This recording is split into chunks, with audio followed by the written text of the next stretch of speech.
আমি রাধাপদ ঘোষ, সেই কীর্তনিয়া, বহু বছর ধরে কীর্তন গাইছি। বুড়ো হলেও এখনো হুড়ো মারতে কম করছি না, এখনো বছরে 200 পালা গান গাই, এই বয়সেও গাইছি।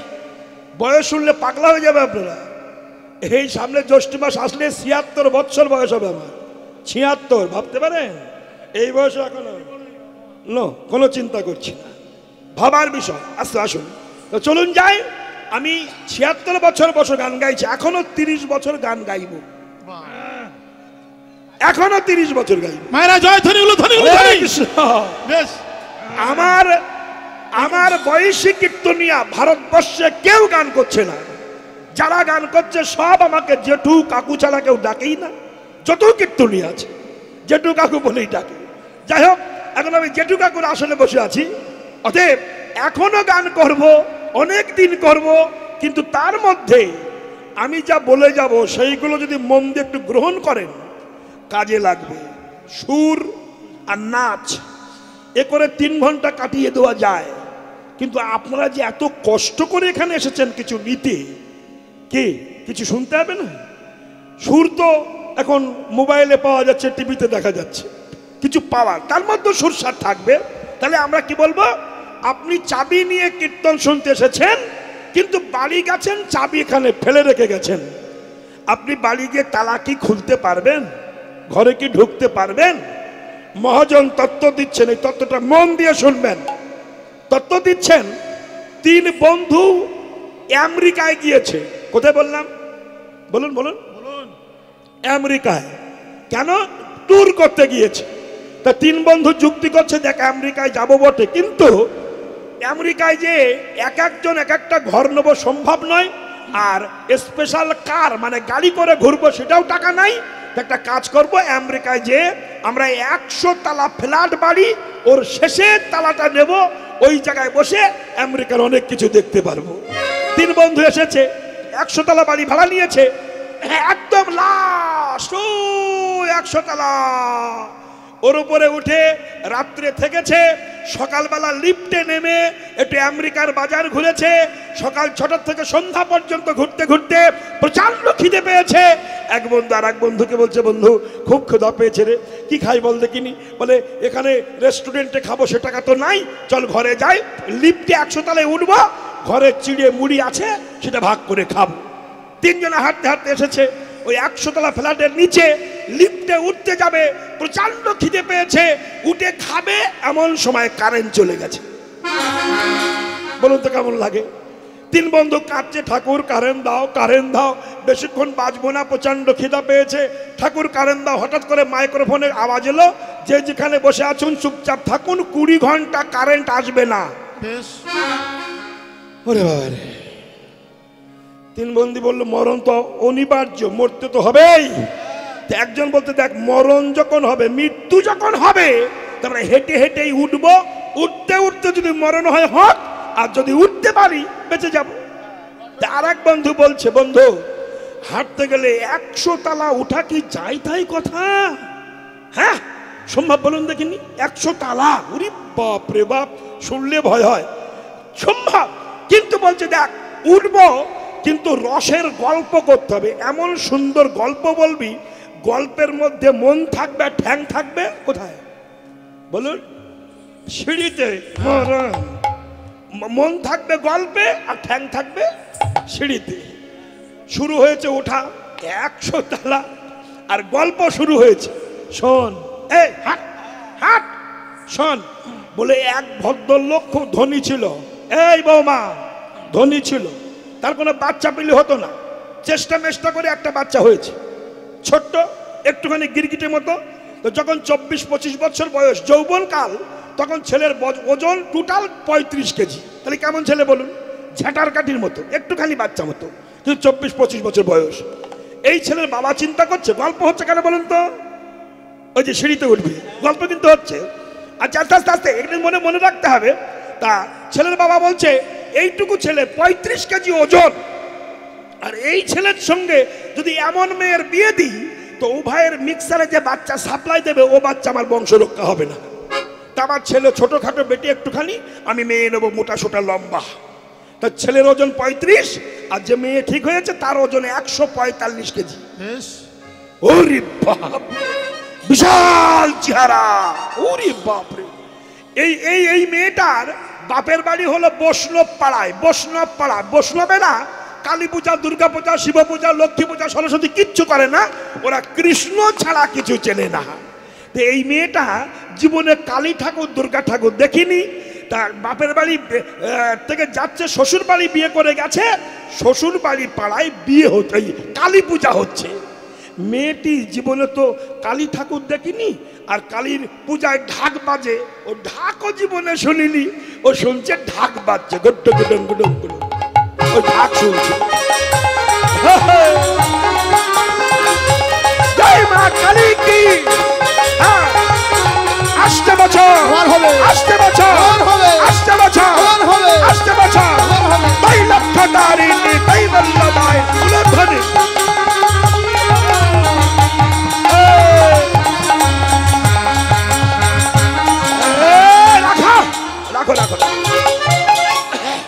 ওই বৈষ্ণব পাড়ার মেয়ে বউ স্বামীকে প্রশ্ন করছে, এই কিসের বাজনা বাজছে গো? বলছে কালী পূজা হচ্ছে। বউ বলছে আমি তো জীবনে কালী দেখিনি, আমাকে একটু দেখাবে। বল চলো, নিয়ে গেছে। দেখে হ্যাঁ কালী দাঁড়িয়ে আছে, এইরকম চোখ মোটা করে, হাতে দাঁড়িয়ে, আস্তে চুল ছেড়ে দেওয়া, নরমুন্ডু গলায়, জবা ফুলের মালা, আবার হাতে দা আছে, আবার নেই কাপড় পরা, মানে উলঙ্গ হয়ে দাঁড়িয়ে আছে। তো বউ জিজ্ঞাসা করছে ওইটা কি ঠাকুর? বলছে ওই তো সে কালী মহারণ। তা কালী তো চিনলাম, তো একটা বুকের উপরে পা দিয়ে ঠেসে ধরেছে কেন? ও তো জীবনে দেখিনি তো, ঠেসে ধরেছে কেন? তা বউয়ের কথা শুনে স্বামী বলছে যারে ঠেসে ধরেছে ওটা হচ্ছে সতী, এই পতি পতি পতি, ওটা হলো পতি। তা পতি পুঁতে রাখছে কেন? পতিরে পুঁতে দিচ্ছে কেন? ওটা হলো পতি, আর উপরে দাঁড়িয়ে আছে ওর নাম কি বলুন? না, সতী, সতী মহারাজ। ও হলো পতি আর উপরেরটা সতী। তা বউ চিন্তা করছে, স্বামীকে বলছে আচ্ছা তাহলে স্বামীর বুকের উপর দাঁড়িয়ে চাপ দিয়ে রাখলে সতী হওয়া যায়? শালা স্বামী বলেছে হ্যাঁ। বউ মনে মনে ভাবলো তাহলে এ সুযোগ আমি আর ছাড়বো না, আমি শালা সতী হবই, আমি অসতী থাকবো কেন? সতীর সার্টিফিকেট আমি চাই। এখন স্বামী তো জানে না যে শালি আমার কালী হবে। অমাবস্যা রাত্রে 3 কেজি লিকুইড কালী গায়ে মেখেছে, মানে 145 কেজি ওজনের জিনিস, চিন্তা করতে পারছেন না? সে কি জাতীয় কালী? জম্মের মাখা মেখেছে, মেখে চুল ছেড়ে দিয়েছে, আরে বাপরে, গলায় একটা জবা ফুলের মালা, আর এই জায়গায় একটা আলতামাট মেখেছে, আর নিশুত কাপড় পরেছে, মানে যে কাপড়ে সুতো নাই, সে কি মানে ল্যাংটা, বুঝেছেন? এইবার পায়ে নুপুর আছে, ওই ওজনের কালী ঝনাত ঝনাত করে যাচ্ছে, রাখ রাখ রাখ। আর ও স্বামী তো জানে না ব্যাপারটা কি। ও আদো আদো অন্ধকারে দেখতে পাচ্ছে কালী ঘরে ঢুকছে। ও ভাবলো মা, মা গো, আজ সকালে আমরা স্বামী স্ত্রী তোমাকে দেখে এলাম, মা, মা গো, চুপ কর, মা তৈলক্ষ তারিণী, কৈবল্য দায়িনী, সর্বভীষ্ট প্রলয়িনী, অসুর ঘাতিনী, মা গো তুমি রামকৃষ্ণকে দেখা দিয়েছিলে, বামা খাপাকে দেখা দিয়েছিলে, মা, মা গো, মা তৈলক্ষ তারিণীকে, মা মা মা মা মা গো, মা এসো, মা এসো, এসো আমার ঘরে এসো মা। এই বউ বলছে মামা করো না, শুয়ে পড়ো। কেন? আমি বুকে পা দিয়ে হাসুনে মেরে সতীর লাইসেন্স প্রাপ্ত হব। স্বামী বলছে ওরে বাপরে, তুমি যদি বুকে উঠে চাপ মারো আমি তো লুসি হয়ে যাব। আস্তে, গল্প শেষ, 99 তলা উঠে গেছে, 1 তলা বাকি আছে। আস্তে, 99 তলা উঠে গেছে, 1 তলা বাকি আছে। 2 বন্ধু এক বন্ধুকে বলছে আরে আমরা তো গল্প করলাম, তোর গল্পটা বল। ও বলছে আমার গল্প শুনলে তোরা হার্ট অ্যাটাক করবি, মৃত্যু হবে। কেন? তোকে বলতেই হবে। তখন বলছে শোন, তবে এত কষ্ট করে হাঁটু ব্যথা করে মাজা ব্যথা করে 99 তলা উঠেছি, যে ঘরের দরজা খুলে তালা খুলে আমরা চিড়িমুড়ি খাবো সেই তালার চাবি আমি নিচের তালায় রেখে এসেছি। অবস্থা কি হবে? কি হবে অবস্থা? অবস্থা কি হবে? ওরে বাবা, আবার নামতে হবে, আবার উঠতে হবে। বৈষ্ণব কবি তত্ত্ব দিচ্ছেন, যারা 100 বছর, 100 তালা মানে 100 বছর পরবয়ু পেয়েছেন, নাতিপুতি ছেলে বন্ধু বান্ধবের সঙ্গে গল্প করতে করতে 99 বছর চলে গেছে, এইবার আপনার মৃত্যু হয়ে গেল, আপনি 100 তালা শেষ করে ফেললেন। এইবার যখন গোবিন্দের দরজায় দাঁড়ালেন, গোবিন্দ বলল, ভক্তির চাবি এনেছো? বলে না। ভজনের চাবি এনেছো? না। তাহলে আমি তালা খুলবো না, আমার ঘরে ঢুকতে পারবে না, আবার তুমি চলে যাও। মহাজন বলছেন, এই মানব দেহ পেয়ে যদি ভজন ভক্তির চাবিটা না নিয়ে যায়, গোবিন্দ দরজা খুলবে না, তার ভিতরে ঢুকতে পারবো না, আবার আসতে হবে, আবার যেতে হবে, আবার আসতে হবে, আবার যেতে হবে। এই যাওয়া আসা সার হবে না। হরে কৃষ্ণ মায়েরা, তাই সাবধান। সংসার ভজিলি গোরা না ভজিয়া, সংসার ভজিলি গোরা না ভজিয়া, না শুনিলি সাধুর কথা, না শুনিলি সাধুর কথা। সংসার ভজিলি গোরা না ভজিলি, না শুনলি সাধুর কথা, না শুনলি সাধুর কথা। ইহ পরকাল দুকাল খোয়ালি, ইহ পরকাল দুকাল খোয়ালি, খাইলি লোচন মাথা, খাইলি লোচন মাথা। এত সুন্দর মানব দেহ পেয়ে হরি ভজন হলো না, কেন হলো না? প্রশ্ন করেন কেউ? হলো না কেন? বলুন তো কেন হলো না? মহাজন বলছেন, অহংকারে মত্ত হইয়া নিতাই পদ পাশরিয়া, অহংকারে মত্ত হইয়া নিতাই পদ পাশরিয়া, আমরা অসত্যকে সত্য করে মানি, অসত্যকে তবে নিতাইয়ের করুণা হবে, ব্রজে রাধা কৃষ্ণ পাবে।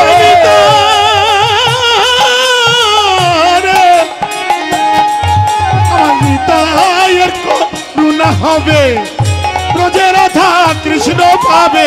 নিতাইয়ের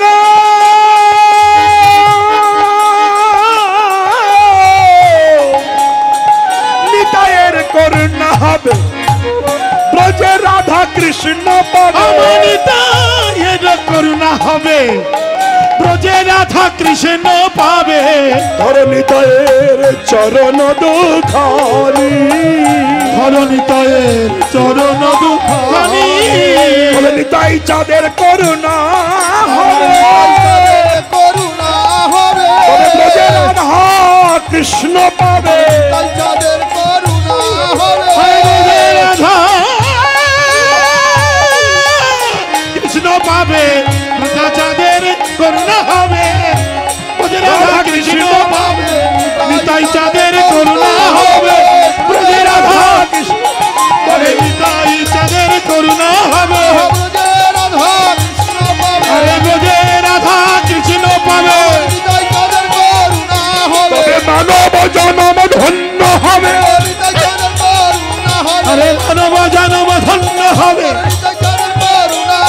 নিতাই চাঁদের করুণা হবে। হরি বল, জয় গৌর প্রেমানন্দ, হরি বল। মায়েরা বলো ধন্য, জয় রাধে। নরোত্তম দাস ঠাকুর বলছেন, কলির মানুষ ভজন করতে পারছে না কেন? যুক্তি কি? বলছে অহংকারে মত্ত হইয়া। কথাগুলো শুনবেন মন দিয়ে। অহংকারে মত্ত হইয়া নিতাই পদ পাশরিয়া। অহংকারে এরা গৌর গোবিন্দের চরণ ভুলে গিয়েছে। অহংকার, আর অহংকারের পরিণতি কি হয়? ধ্বংস। প্রমাণ দেব, মহাভারতে অন্ধ ধৃতরাষ্ট্রের কতগুলো ছেলে ছিল? কতটা? 100। তুমি তখন ছিলে ওখানে? জানো, শুনেছ? 100 ছেলে শাস্ত্রে আছে, ব্যাসদেব 100 খানা খণ্ড করে 100 ছেলে করেছে। সে অনেক কাহিনী আমি ছেড়ে দিচ্ছি। যাক, 100 ছেলে ছিল বলে তার অন্ধ অহংকার, যার দলে ভারী তার তো একটু হাতে চাপড় থাকবেই, নাকি বলেন? যার জনবল আছে সেখানে দাম দেবে কেন? যার জন্য আমাদের সমাজ আস্তে আস্তে কমে যাচ্ছে, অন্যরা বেড়ে যাচ্ছে, যার জন্য ঘাতুনি খেতে হচ্ছে। হবে মহাজন বলছেন আস্তে আস্তে আস্তে অন্ধ ধৃতরাষ্ট্রের 100 ছেলে, তাতে ছিল রাজত্ব, ঐশ্বর্য, জনবল, কি না ছিল। তাই অহংকারে কৃষ্ণকে ঘৃণা করতেন। মায়েরা শুনুন, কথাগুলো মন দিয়ে শুনুন। সব সময় চ্যাংড়ামি কথা নয়, কথাগুলো কিছু তত্ত্বের মধ্যে প্রবেশ করতে হবে। কীর্তন শুনতে এসেছেন, তত্ত্বাস্বাদন করতে, এটা ভাবতে হবে, খুব ভাবার বিষয়। তাহলে অন্ধ ধৃতরাষ্ট্র কৃষ্ণ মানত না, যার জন্য 100 ছেলে কৃষ্ণ বিদ্বেষী হয়ে গেল। একদিন গান্ধারী, গান্ধারী কে বলুন তো? ধৃতরাষ্ট্রের কে হয় বলুন? কি হয় ধৃতরাষ্ট্রের? কি হয় গান্ধারী? ভগবান, এরা কারা রে? মাইমা হয়, বউ বউ বউ, বুঝলেন? গান্ধারী ধৃতরাষ্ট্রের কাছে গিয়ে বলছো, গো স্বামী, জগৎ স্বামীর কৃপা যার হয় না সে জগতে স্বামী হতে পারে না। গান্ধারী বলছে, আমরা তো স্বামীকে খুব শ্রদ্ধা করি, বলছে স্বামী সেই হবে যে স্বামী স্ত্রীকে জগৎ স্বামীর সঙ্গে মিলিয়ে দিতে পারবে, সে হলো স্বামী।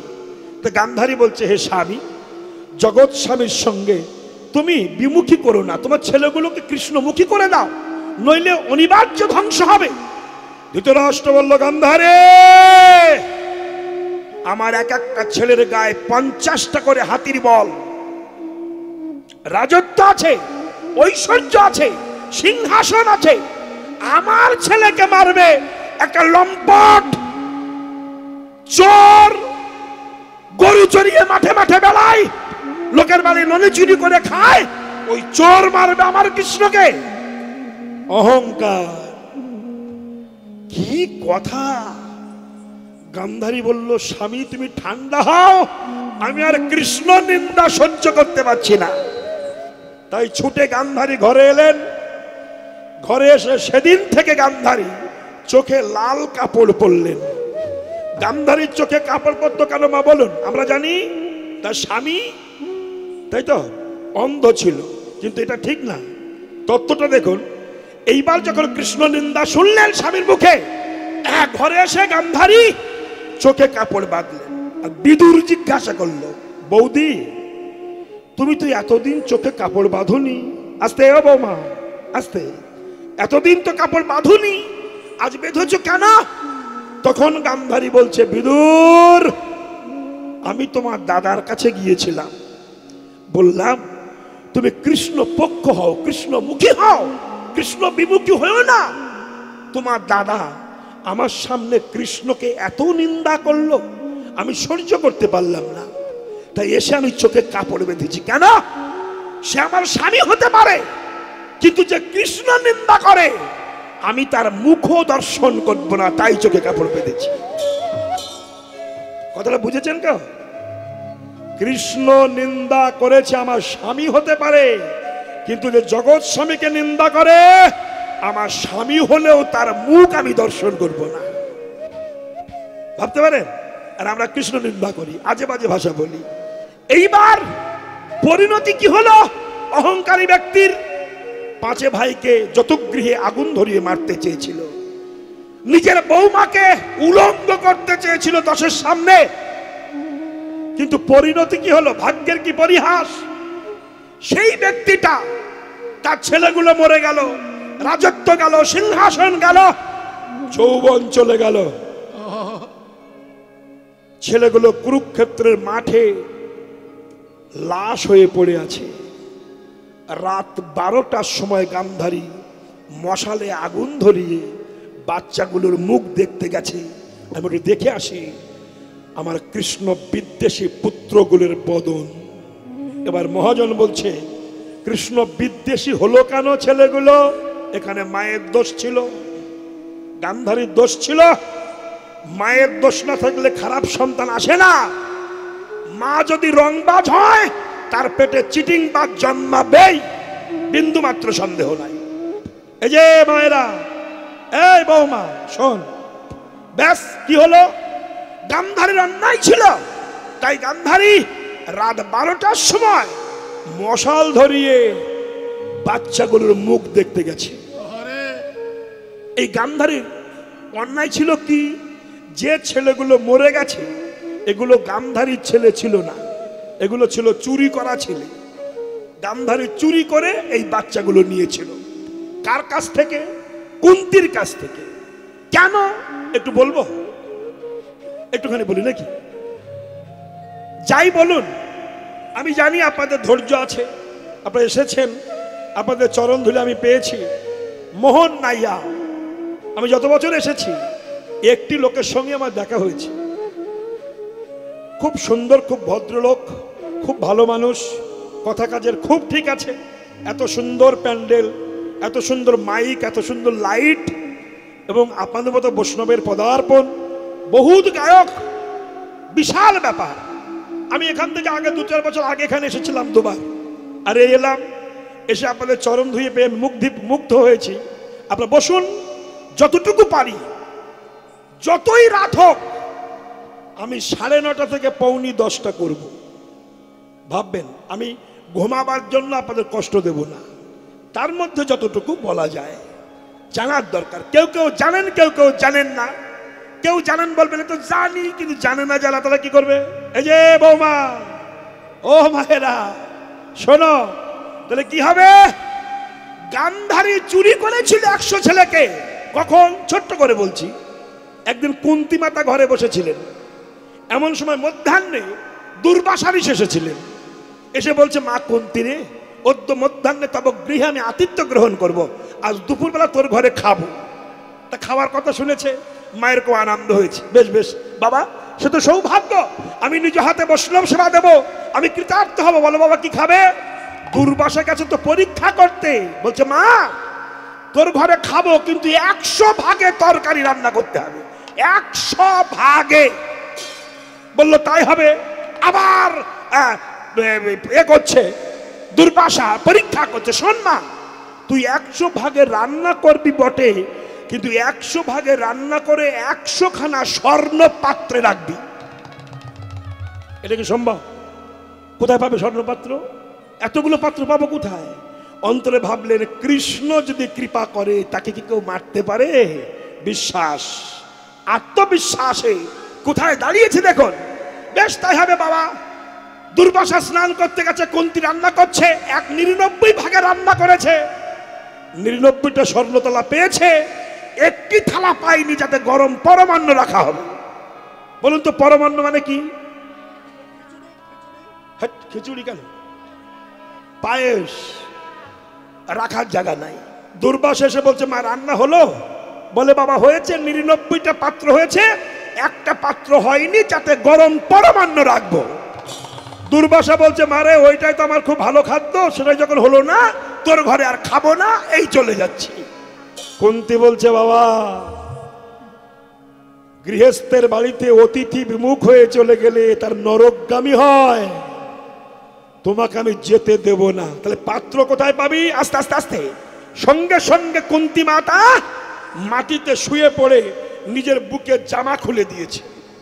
জামা খুলে দিয়েছে, উনুনে তখন পরমান্ন তকবক করে ফুটছে, ওই হাড়ি নামিয়ে জামা খুলে দিয়ে নিজের বুকের উপরে গরম পরমান্ন ঢেলে রেখেছে। হাও হাও করে ধোঁয়া উঠছে, ধোঁয়া উঠছে।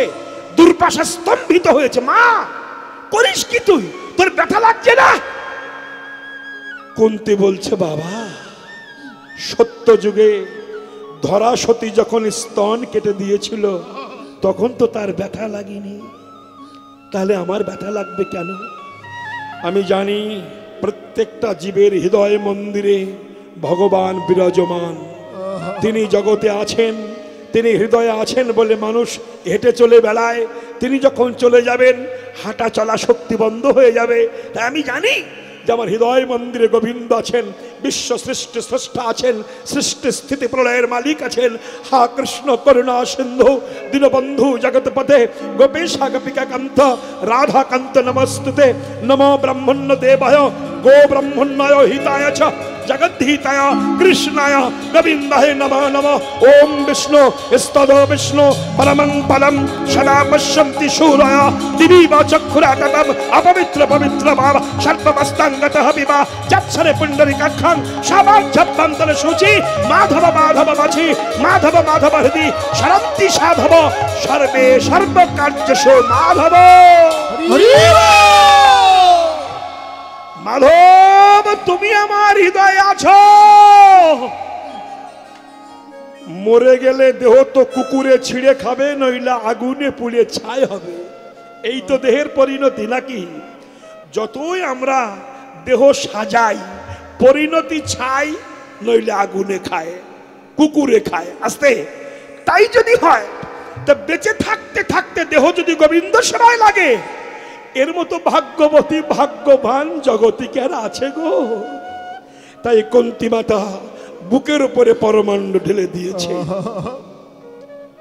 দুর্বাসা বলল, মা তোর ভক্তির বলি হারিয়ে যায়, তুই স্নান করে আয়, আমি তোকে বর দিয়ে যাই। কুন্তী স্নান করতে গেছেন, দুর্বাসা নয়ন মুদ্রিত করে বসেছেন, চোখ বুজে বসেছেন। এমন সময় গান্ধারী কুন্তীর কণ্ঠস্বর নকল করে এসেছে, এসে প্রণাম করে বলছে, বাবা আমি স্নান করে এসেছি, বর দিন। কুন্তী ভেবে মস্তকে হস্তার্পণ করে বর দিয়ে বলল, যা তুই শতপুত্রের জননী হবি। এই বর নিয়ে যখন পালিয়েছে, কিছুক্ষণ পরে কুন্তী এসেছে, বাবা আমাকে বর দিন। বলে, বর তো দিয়েছি, কই আমি তো বর নেইনি, আমি সিক্ত বসনে দাঁড়িয়ে আছি। বর নিল কে? নয়ন মুদ্রিত করে ধ্যানে দেখলেন গান্ধারী বর চুরি করে নিয়েছে। মা এই নে মন্ত্র ধর, এই মন্ত্র তুই জপ করবি, তোর 3টি পুত্র হবে, মাতৃ হবে 2টি, এভাবে 5টা পুত্র হবে। এই 5টা পুত্রের হাতে গান্ধারী শতপুত্র নিধন হয়ে